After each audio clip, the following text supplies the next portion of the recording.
This is a connection long overdue. I first heard the name Mike Benz from Ginny Thomas, who texted me a couple of years ago and said, hey, have you heard about this guy? I just learned about him, and his work is fantastic. Been following him ever since, and the timing of finally getting him on the show here could not be more serendipitous. So let's welcome him to the program. Mike, my name is Steve Deace, brother. It's an honor to have you with us. How are you? Honor to be here. Thanks for all the work you do, and Ginny's fantastic as well. You know, I kind of described you to our audience, and of course, a lot of them are going to see your work over the last couple of years and know you, but I've kind of described you as kind of researcher extraordinaire. But since this is the first time you're on the show, kind of give our audience your background a little bit before we get into the specific matters we're going to discuss. Yeah, I was a corporate lawyer in New York for almost a decade, working mostly on tech and then a little bit of finance, private equity, hedge fund law stuff. And then I got wrapped up in the internet censorship story in the 2016 election. I saw what was happening to free speech on the internet and became kind of monomaniacally obsessed with trying to chronicle exactly what was happening and who was doing it and why. And I kind of came at it with a very different thesis than I think a lot of people at the time who were blaming Mark Zuckerberg and Jack Dorsey and Susan Wojcicki from YouTube. I saw that there were clear touch points to the U.S. government, particularly around the foreign policy side, who was funding the censorship technology and leaning on the tech platforms to do these coercive censorship measures. And so I started writing a book on it and a documentary about it and publishing about it. And that sort of took me into conversations with the Trump White House. I ended up working at the Trump White House and becoming a speechwriter and sort of tech policy advisor, and then I, from there, went to the State Department and ran the cyber portfolio.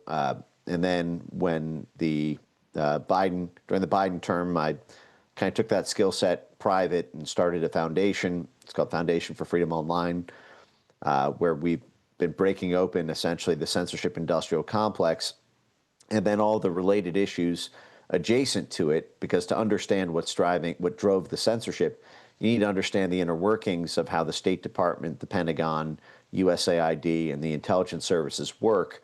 So through that sort of free speech portal, a lot of issues, particularly around the crooked intelligence state, have been surfaced. Well, that brings us to the matter at hand of Jeffrey Epstein. Based on the best available information that you have, and then your ability to connect dots and fill in contextual blanks there to come to conclusions. Whom was he? Whom was he actually working for? What's real? What's live? What's Memorex here, Mike? Well, what we know is that he was a financier who started his career at Bear Stearns and then claimed to have clients during the Iran-Contra scandal who were tightly connected to U.S. intelligence, such as Adnan Khashoggi. And then he went on to be involved with the Clinton White House, 17 visits there, as well as the Clinton Foundation, claimed to be a co-founder of the Clinton Global Initiative. He also had high-level contacts in high parts of the government, both in the U.S. and then as well as multiple foreign countries, Saudi Arabia, Israel, UK, France. And what the through line that seems to connect all of these different connections appears to be his role as a financial liaison for deals and investments that would bridge the gap on matters of, I guess, high finance and then also government activity. And there's lots of ways to understand this story, but a lot of this comes down to the great unanswered question, because we have to speculate about these things because the Justice Department has been mum. We know that the 2008 sweetheart plea deal that Jeffrey Epstein was struck, that ended up getting relitigated in 2018, 2019 during his second arrest. What was reported by Vicky Ward, the mainstream media, was that he told Trump transition officials that he was told to back off Epstein because he belonged to intelligence and to leave it alone because it was above his pay grade. And when you look at the circumstances of that plea deal, that it was that there was no consent of the victims in striking it, that he ran over the Maria Villanueva, the lead prosecutor, in order to strike that sweetheart plea deal. And then 3 days after that story was reported in 2019 about Epstein belonging to intelligence, when Alex Acosta did a public press conference and was asked, I believe by Reuters, publicly, if it was true that he was told to back off Epstein because he belonged to intelligence, Acosta balked at the question, kind of shuffled nervously and said, don't believe everything that you read, but I can neither confirm nor deny. And you look at that sequence and you say, okay, well, the whole Alex Acosta had to step down as Secretary of Labor over this scandal. And if it's true what Vicky Ward reported, that he said that Epstein belonged to intelligence, well, that then turns everything Epstein was involved in, where he has just remarkable connections to the highest levels of the intelligence and statecraft apparatus, going back to the 1980s. Then it kind of inverts the much of the history of Epstein as a financier. And a great example of this is something like Southern Air Transport, which was the airline. It was a CIA proprietary airline used for Iran-Contra in the 1980s, and which made stops in the U.S. Virgin Islands when the CIA was depositing guns and drugs and cash to run the operation in Latin America there. And they were doing it out of the U.S. Virgin Islands, where Jeffrey Epstein would later purchase Little St. James, just 2 miles away from St. Thomas, where Southern Air Transport was. It was based in Miami, and then as soon as Iran-Contra folded up, in 1994, Southern Air Transport moved from Miami to Columbus, Ohio, where Jeffrey Epstein was living. He had a residence there where Les Wexner, his financial sponsor, had the largest house in all of Ohio there. And while he had power of attorney over the Limited, which Southern Air Transport said it moved to Ohio specifically to service. So how does the CIA proprietary airline used for logistics for covert operations during Iran-Contra, where Jeffrey Epstein appeared to have significant touch points through Adnan Khashoggi and the like, then go on to service Jeffrey Epstein's proprietary conglomerate business enterprise that he had power of attorney? You and I can't just sort of negotiate that sort of thing. Mm-hmm. When the State Department seized the second largest residence in New York City from Iran in the 1990s, they leased it out specifically to Jeffrey Epstein. You and I can't just have the United States Department of State as our personal landlord. You and I don't just get 17 visits, to the White House with Bill Clinton while he's president, and then help him create his international philanthropy that brings together world leaders for shared geopolitical objectives. To say nothing of all the foreign entanglements.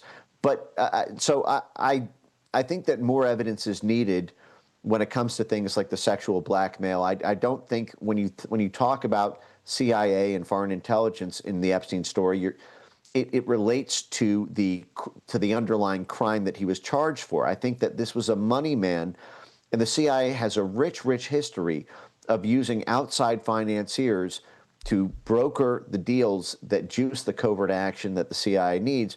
And to the extent that Epstein was playing that role, you can see why they could have leaned on the Justice Department to let him off easy, as they have in countless cases in the past, from Rolando Masfer to Mark Rich. All right, I've got 6 minutes and 3 questions I think the audience definitely needs me to ask you in that time. So let's take the one that's probably the quickest to answer first. I'm struggling with the idea that Democrats left behind proof that's directly linking to Barack Obama as an instigator of the Russian collusion hoax, knowing in advance it was a hoax. But yet they doctored or tampered with whatever Epstein documentation there is. Am I right to be skeptical of that, or is there something I'm ignorant of and don't understand? I think you're right to be skeptical on that. I think that the Epstein hot potato is something that's passed from party to party depending on who's in power. There's this phenomenon for the past 20 years where whatever out-of-power party uses the Epstein hot potato as a weapon against the party that's in power for not doing the thing that the out-of-power party failed to do. The fact is Epstein is a very, very, very bipartisan story. The Epstein story started with the Ronald Reagan Republican foreign policy activities against Iran after the 1979 Iran revolution, and then it switched to the Democrats when Jeffrey Epstein got in with Bill Clinton, and then it switched, back to Republicans. It appears, with a lot of involvement with Republican financiers, from Les Wexner to Leon Black to far beyond. The fact is I think the Epstein story is it's one of the few truly bipartisan things in Washington. And so there's almost a mutually assured destruction, a kind of, if you publish this, I'm taking you with me, that has been happening between the Democrats and Republicans ever since Epstein's first 2006 indictment. Obviously, this network, my show, we've been strong advocates of the administration in the last election and moving on. But myself, Glenn, and many others here, Liz Wheeler, who was one of the influencers brought to the White House for that ridiculous thing, that her and others were basically just completely bamboozled and made fools out of. So our network has several people here that are a little skeptical on this front where Epstein is concerned, particularly with the president's sudden about face here in terms of releasing information. In your view, what is more likely, Mike, that they doctored things to make it look like Trump is way more involved, like this stupid, silly story the Wall Street Journal's now got to get sued their pants off for, or that because of his intelligence entanglements and what the collateral damage that may be with certain alliances, the juice just isn't worth the squeeze of opening that up, particularly given how tenuous some of those alliances are within the president's own base right now. What's more likely, do you think? Oh, definitely the second one. And I would note that, even beyond the intelligence, there is the fact that many friends and GOP donors and the like are also involved in this. And I understand Trump's point on this. Trump made a point, I think he had a dedicated truth on this, saying that context matters. And one of the reasons not to disclose all the names associated with Epstein was because it will be, reprinted without context, and the context matters. And I think that, to his point, that is true in the sense that, look, I had access to that binder as well. It was brought to my birthday party earlier this month, and I speed read through it, and I saw Donald Trump's name personally on the Epstein flight logs 2 or 3 times in the 1990s. But that was also a decade before Epstein was indicted the first time. And so it's very likely that Trump didn't know that any of this was going on, as well as everybody who did business with Epstein in the 80s and 90s. You can look at, I don't think Leon Black, for example, was involved in that, even though he paid Jeffrey Epstein $170 million after the first indictment. I don't think that Howard Lutnick was involved in, any sort of child sex trafficking or anything like that, even though, he's got, connections through, the house that he purchased and being right, next door neighbor practically and the like, and connections through the family. And there's about 20 different Trump officials who turn up in the officials or donors who turn up in the Jeffrey Epstein story. And so between that and the apparent intelligence ties, you can see why Trump is kind of between a rock and a hard place, between his base's demands for disclosures and his network's demands for discretion or privacy about this. But the fact is this really puts the base and the donor class, as well as the international alliances, I think, at a kind of loggerheads. And I don't think the answer is necessarily that either side wins completely, but there's got to be something on this that shows at least a good faith attempt to be responsive to donor concerns. So it was good to see that they moved to unseal the grand jury indictments. We don't know how that's going to fall.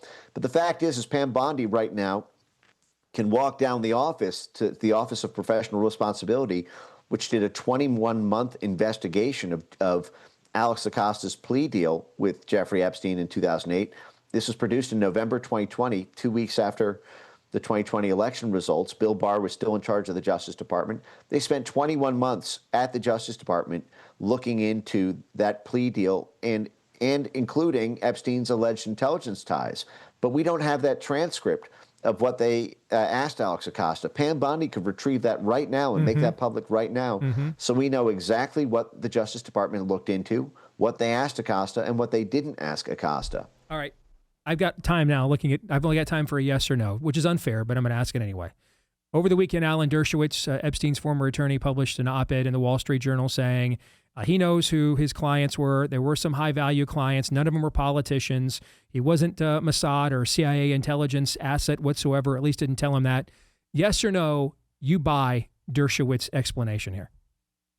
Partially. I think that that's a technically worded statement. Okay. I don't believe that Epstein would be classified as an asset. I don't think he was recruited by the Central Intelligence Agency, and I doubt that he was formally recruited by Israeli intelligence. What you see, I did a study. I've got 20 seconds. 20 seconds. Go ahead, Mike. I did a study about 10 different CIA financial middlemen. And what they're 8 out of 10 didn't have a 201 file. They were never recruited. What happens is they're a part of an outside network of financiers. They're known as contacts or cooperative contacts, liaisons, facilitators. They don't work for intelligence. They occasionally, periodically work with intelligence when there's a matter of mutual profit for both sides. When the CIA wants a deal done that will advance an oil deal in the Middle East or an arms arrangement, but not working. And this is how you get Epstein saying at one point that he worked for the CIA and then denied it later. And so I don't think that he was an asset in that way. Okay. But I think, yeah. I got to go, Mike. Sorry. We'll bring you back. This Romans 8:28. Steve Deace.